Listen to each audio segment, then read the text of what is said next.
আচার্য contact number 84 205 নিচে দেওয়া হচ্ছে। ফ্রি কনসালটেন্সি, পেড কনসালটেন্সি কিভাবে পাবে সেটা নিয়েও বলেছি, এই ড্রেসটা পরেও বলেছি। তো আজকের সাবজেক্টটা কিছুটা সমাজ ওরিয়েন্টেড। উপরের লেখাটা দেখে, সেক্স কথাটা দেখে খুব ইন্টারেস্টেড ফিল করে থাকতে পারো, তো সেটাই আমি এক্সপ্লেন করব। সেক্স মানেই কি শুধু ইন্টারকোর্স? বোধ হয় না।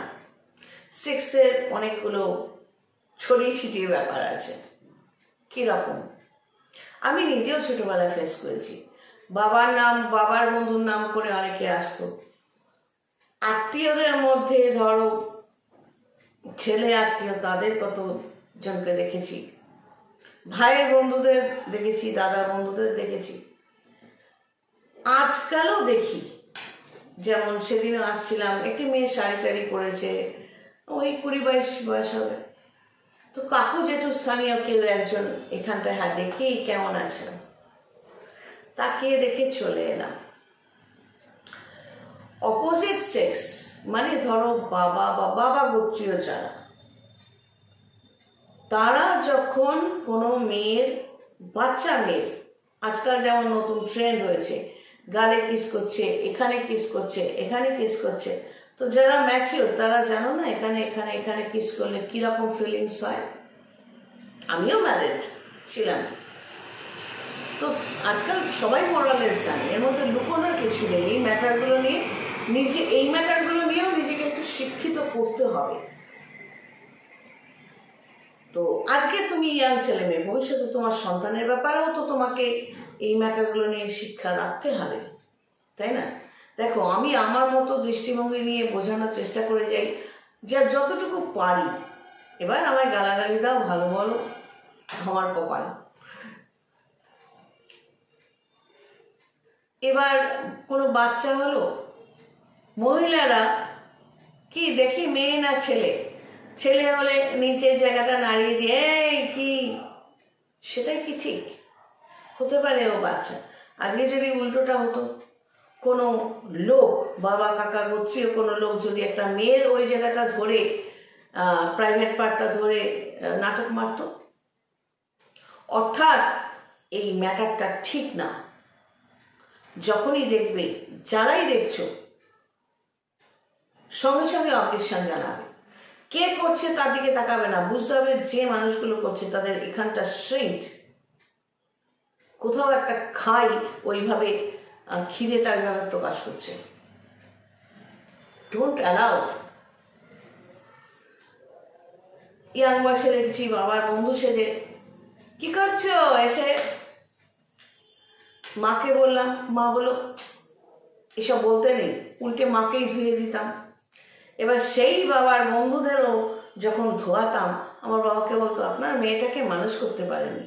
বাবা এসে মাকে বলতো, মা আমাকে চট থাপ্পড় লাগাতো, তোকে না বলেছি। উল্টে আমিও উদম ধোয়াতাম। মানে ঘরটা যেন মহাভারত যুদ্ধক্ষেত্র ছিল। বাবা বুঝতে চাইবে না, বুঝবে না। এমনও হয়েছে যে বাবার সূত্র ধরে কেউ এসছে, সে তার বউ বাচ্চা রয়েছে। এবার আমি ফিরছি, আমার উদাহরণটা দিই, মাঝে মাঝে ভালো লাগবে। এবার আমি তখন রাশিয়ান শিখতে যেতাম, তো আমার বাড়ির লোকের সহযোগিতার চোটে এরকম অনেক কোয়ালিটিসই আমায় জলে দিতে হয়েছিল। এবার ভগবানের আশীর্বাদ, সেই বিদ্যাটা আমি আঁকড়ে ধরে থাকতে পেরেছি, আলটিমেট পিএইচডি পর্যন্ত পৌঁছতে পেরেছি। তো এসে প্রায় দেখি গর্ভী সদনের রাশিয়ান শিখে ফিরে দেখি টেবিলের উপর 1 হাঁড়ি রসগোল্লা। একদিন দুদিন, আর মাকে বলি কে? মা মুচকি আসে, তখন 22-23 বছর বয়স। খা না। একদিন খেয়েছি। এইবারে আমার ভাইয়ের বন্ধুদেরকে একজন বললো, ওমা দিদি তুমি জানো না, ওই তো ও তো বউ বাচ্চা রয়েছে, তোমার বাবা তো ওর সাথে বিয়ে ঠিক করেছে। হ্যাঁ, সে গিয়ে দেখি বাবা খেতে বসেছে 1 লাথি। আমি আমাকে সাপোর্ট করছি না, কিন্তু আমি এরকমই ছিলাম, কারণ এই মানুষগুলোকে ট্যাকেল করার আপ্রাণ চেষ্টা করে রেখেছি। এরা কেউ শোধরায়নি, নিজেদের অসভ্যতা দেখার মতো মানসিকতারও এদের ছিল না। আমার কপাল দোষে পেয়েছিলাম কি, এরকম ফ্যামিলি কিছু করার নেই। এবার বাবা বলতো তুই আমার গায়ে হাত তুলেছিস, কিন্তু এই সিচুয়েশনে যখন একটি মেয়ে দেখবে যে তার বাবার জন্য বাইরের কোনো লোক এসে তাকে বিয়ের নামে হোক বা যেভাবেই হোক তাকে তার সাথে অশুভতা করছে, সেই মেয়েটি বা মহিলাটি তার বাবার সাথে কি ব্যবহার করবে। কিন্তু আমি ওটা ওখানেই সীমাবদ্ধ রাখতে চেষ্টা করেছি। বয়সকালে কিন্তু এই লোকটির জন্য নিজের প্রচুর টাকা খরচা করে তার জন্য 3টে ছেলে রেখে দিয়েছিলাম, কারণ আমি তাকে মন থেকে শ্রদ্ধা করতাম না। কিন্তু তার যে হাগা মোতা খাওয়া দাওয়া সব কিছুর জন্য 3 ভাগে 3টে ছেলে রেখে মানে নিজের অনেক সমস্যা আমি ফেস করেছি। কারণ তার পেনশন আনতে যাওয়া মানে তখন অপমানিত বোধ করা, কারণ সে তো ছেলে ছেলে করতো, তাতেও আমার সমস্যা ছিল না। মেয়ে সন্তান ছেলে সন্তান থাকলে ছেলেকে ভালোবাসো, কিন্তু তার মানে তো এ নয় যে মেয়েটাকে জবাই করবে বারবার। তোমাদের যতদিন পর্যন্ত জবাই করার করবে, কাজ করাবে, চাকর বাকরের মতো ইউজ করবে, তারপর বলবে তোর দ্বারা কিছু হবে না, একটা বিয়ে দিয়ে দিচ্ছি, বিয়ে হলে লাট খেলে বলবে তোর কপাল। না, এই ম্যাটারটা আমি মেনে নিইনি, তাই আমি সকলের কাছে খারাপ ছিলাম, আজও আছি। অ্যান্ড আই এম প্রাউড, আমি গর্বিত বোধ করি আমি এতটা খারাপ। আমি এভাবে বুঝি যে যদি মনে হয় আমি খারাপ তাহলে দূরেই থাকো না, কাছে কেন আসছো। একবার তোমার মনে হচ্ছে তো খারাপ, আমি আরো কত খারাপ হতে পারি, আরো কটা কাঁচা খিস্তি দিয়ে বা গুটিয়ে দিয়ে আমি বুঝিয়ে দেবো। যদি মনে করো যে আমি খারাপ, দূরে থাকো, কাছে এসে আমার কানের কাছে ঢালতে হবে না। আমি জানি আমি খারাপ, যা ভাড়ায় যায়। তো এই বাবা কাকাদের ম্যাটার বা ভাইয়ের বন্ধু বা দাদার বন্ধুদের এগিয়ে আসা, এগুলো অনেক মেয়েরাই ফেস করে এবং ট্র্যাকে পড়ে। তো এখানে সেক্সের ব্যাপারটা কেন বলছি, যখনই গায়ে হাত দিচ্ছে বাবা কাকার স্থানীয় কেউ, তারা জানে না এখানটায় কি থাকে।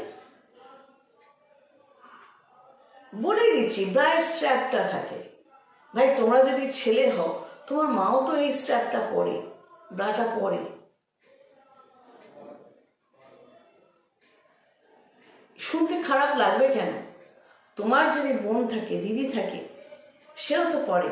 যদি দেখো তাদের গায়ে কেউ হাত দিচ্ছে, তুমি যদি ছেলে হও তোমার ফাটবে না, লাগবে না? আর তুমি যদি মেয়ে হও, তোমার মাথায় আসবে না যে কাকু যদি জেঠুর নামে বা দাদা বা ভাইয়ের বন্ধুর নামে কি এসে খাতির মারতে আসছে, আমার একটা নিজস্ব মান সম্মান নেই? কথা বলবে একটা ডিস্টেন্স থেকে কথা বলবে। কই আমি জবে থেকে রুখে দাঁড়িয়েছি, আমার ধারে কাছে এসে কোলে ওঠার মানসিকতা তো কার মধ্যে দেখেনি, কেউ তো সেই সাহসটা প্রকাশ করে না। অর্থাৎ আমি একজন মেয়ে থেকে, বাচ্চা থেকে শুরু করে মেয়ে থেকে মহিলা, এই স্টেজ পর্যন্ত যে এসছি, আমার এই প্রতিবাদে খোঁজ করে ওঠা এটা দরকার ছিল। এবং আমি এটা পরোয়া করিনি যে আমাকে কে কি বলল। আমি এতটা অ্যাভেলেবেল নই বা অ্যাভেলেবেল নিজেকে বানাবো না যে কেউ এসে আমার বডি পার্টে হাত দিয়ে বেরিয়ে যাবে, পুঁতে দেব। আইন কানুন তো পরে, কি হবে দেখা যাবে। আগে বলতাম এরকম করবি না, ওই বাপ কাকা দেখবো না, পুঁতে দেবো, ওপরে টয়লেট বানিয়ে দেবো, লোকে মুতে যাবে।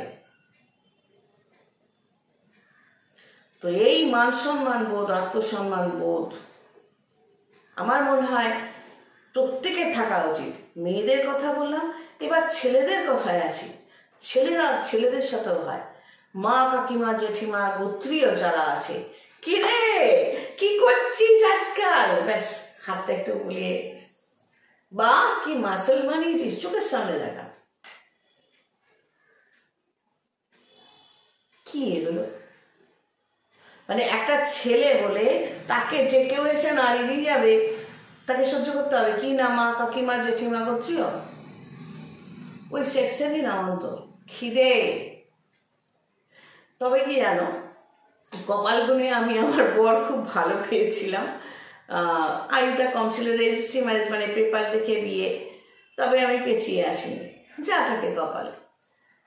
5 বছর 6 বছরের লাইফ, কিন্তু আমি খুবই মানে খুবই ভালো স্বামী পেয়েছিলাম, এবং সেও জানতো যে তারা এটা কম, কিন্তু সে 5-6 বছরে আমাকে মানসিকভাবে এতটা স্ট্রেংথ দিয়ে গেছে যে প্রতিটা মুহূর্তে আমি তাকেই মিস করি। কিন্তু সংসার ধর্মটা এমনভাবে করেছি, ওই 5-6 বছরে মনে হয় যেন 50 বছরের সংসার করেছি। তার সাথে টাইম স্পেন্ড করেছি, এতটা সময় কাটিয়েছি যে এখন আর সে খিদে টানে যে না, মিস তো অবশ্যই যতদিন বেঁচে থাকবো করবো। কিরকম যে সে কোথায় আছে, তার আত্মাটা বিভিন্নভাবে তার সাথে অ্যাটাচ করা যায়, সেও হয়তো কানেক্ট করছে, কিন্তু ফ্লেশ অ্যান্ড ব্লাডের বডিটা তো নেই। তো সেটা আবার অন্য ম্যাটার হয়ে আছে। তার মধ্যে এই জিনিসটা ছিল, আত্মসম্মান বোধ। সে আমার জন্য বসে তরকারি কেটে দিল, তাতে তার সমস্যা নেই, কিন্তু কেউ তার গায়ে হাত দিলে তার বিরক্ত লাগত। তো আমাদের সমাজের মধ্যে সমাজ ব্যবস্থাগুলো কিছু কিছু এমন রয়েছে, কোনো বাচ্চা মেয়ে মনে করে তার গায়ে হাত দেওয়া যায় কি? কোনো বাচ্চা ছেলে মনে করে গায়ে হাত দেওয়া যায় না? উচিত? কিভাবে হাত দিচ্ছে? যদি কোনো বাবা মা স্থানীয় কেউ এই ভিডিও দেখছো মনে করো, এটা ভাববে না ভেতরে কোনো খাই থেকে কি এটা করছে না? একটা ইয়াং ছেলেকে গিয়ে মাসেল দেখবে না, না সেটা তার বউ বা তার প্রেমিকা হয়তো দেখতে পারে, একজন বয়স্ক মহিলা নিশ্চয়ই পারে না। তো এরকম অনেক ব্যাপার আছে। সেক্সটাকে বিভিন্নভাবে কিস করার বা গায়ে হাত দেওয়ার আমার মনে হয় না ব্যক্তিগতভাবে এটা দরকার আছে। তো একটা আওয়াজ হচ্ছে। তো যাই হোক, এইটাকে তোমরা ভেবে দেখো যে নিজেদের লাইফে যখনই এই ধরনের ম্যাটার দেখবে প্রতিবাদ করবে। কথাবার্তা দূরে থেকে বলাই ভালো, তাই না? চেষ্টা করলাম আমার মতো করে। সবাই ভালো থেকো। God bless and take care.